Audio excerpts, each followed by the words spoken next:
Ça veut dire que toute entreprise est susceptible de recevoir du capital de l'extérieur? Toute entreprise fait appel ou peut faire appel à du capital de l'extérieur. Néanmoins, il y a certaines règles. Donc, nous avons les entreprises, donc les grosses entreprises qui sont cotées en bourse. Eh bien, elles émettent des actions qui sont après achetées en bourse sur le marché primaire ou secondaire. C'est une première chose. Mais je dirais qu'un indépendant peut aussi, à un moment ou un autre, essayer de trouver du financement. En général, il va trouver sa banque, mais il pourrait aussi demander à son voisin, sa sœur, sa tante, de l'argent ou toute personne extérieure. Il y a aussi ce qu'on rencontre souvent dans ce milieu solidaire, enfin ce qu'on appelle la finance solidaire, ce sont toutes les coopératives qui, elles, en fait, vendent des parts de coopérateurs. Donc, ce sont des espèces d'actions. Donc, à partir du moment où vous achetez des parts de coopérateurs, vous achetez des parts de l'entreprise, vous devenez actionnaire de cette coopérative, en fait, vous devenez coopérateur.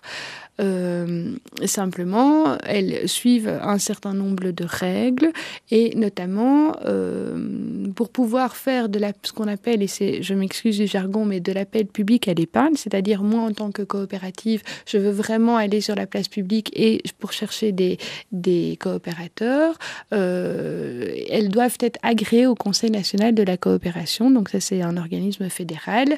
À partir de ce moment-là, elles peuvent faire de la publicité, faire des prospectus et rechercher alors des investisseurs qui pourront acheter des parts de coopératives.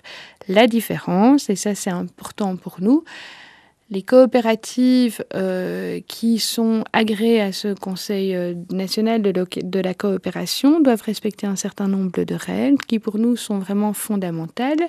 C'est outre la limitation du dividende. Donc en gros, quand vous investissez dans une entreprise classique, le but de l'actionnaire, normalement, est de récupérer le plus gros dividende. Alors, on entend souvent que le travailleur peut être lésé au profit du gros actionnaire étranger, etc. La coopérative a cette limitation de redistribution des dividendes, ce qui fait qu'elle est obligée de réinjecter ses bénéfices au sein même de l'entreprise et non pas vers l'actionnaire. Ça, c'est une première chose. Une règle importante aussi des coopératives, c'est qu'il y a ce qu'on appelle le principe de gestion démocratique où, en général, dans les entreprises classiques, plus vous avez d'actions, plus vous avez une grosse part de la société, plus vous avez un droit de vote en assemblée générale important. Donc, il y a toujours les petits actionnaires qui n'ont pas grand-chose à dire. Dans la coopérative, on essaye de respecter la règle de un homme, une voix. Ça veut dire que vous avez votre droit de vote en assemblée générale est pratiquement le même que vous ayez 1 ou 200 parts.